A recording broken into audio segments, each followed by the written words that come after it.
The European Union has announced the launch of a program to intensify the campaign and fight against gender-based violence.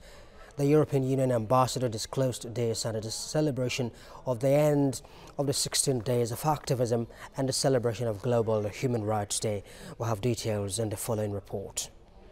The fund is the biggest ever pooled for a cause and will be used to increase access to girls' education and justice for survivors. Now we are launching this €500 million program, which is a worldwide flagship. It has never been seen before of this magnitude, to make sure that we give further impetus to this so important and noble cause.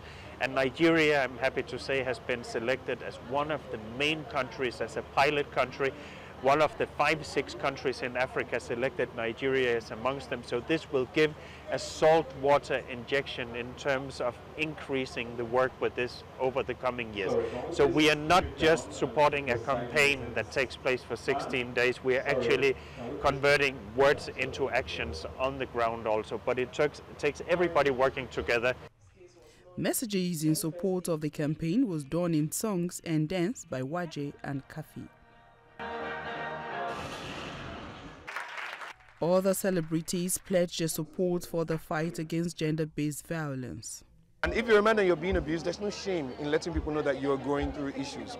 You can't keep quiet, because what happens is that it creates a ripple effect. You in turn become the abuser when you bottle up everything inside. So speak out, speak up, lend your voice to causes like this, and I, could pledge my support in the fight against gender-based and domestic violence. We're going to actively try to stop this, try to stem the tide of this.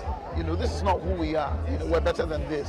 And so real men shouldn't hit their wives, and so real brothers, shouldn't treat their sisters, and with disrespect. And people, we cannot afford to, rape children, rape women, rape girls. We cannot afford to starve children. We cannot afford to kidnap children. We cannot afford any form of sexual violence.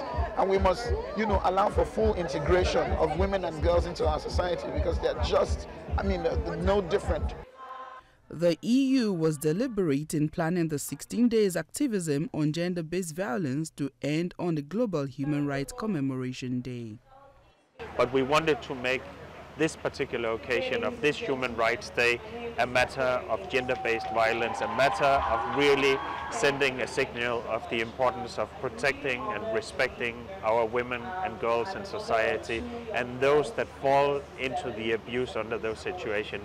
So Human Rights Day and a day to send signals about gender-based violence just fits like the hand in the glove, because they are two sides of the same coin.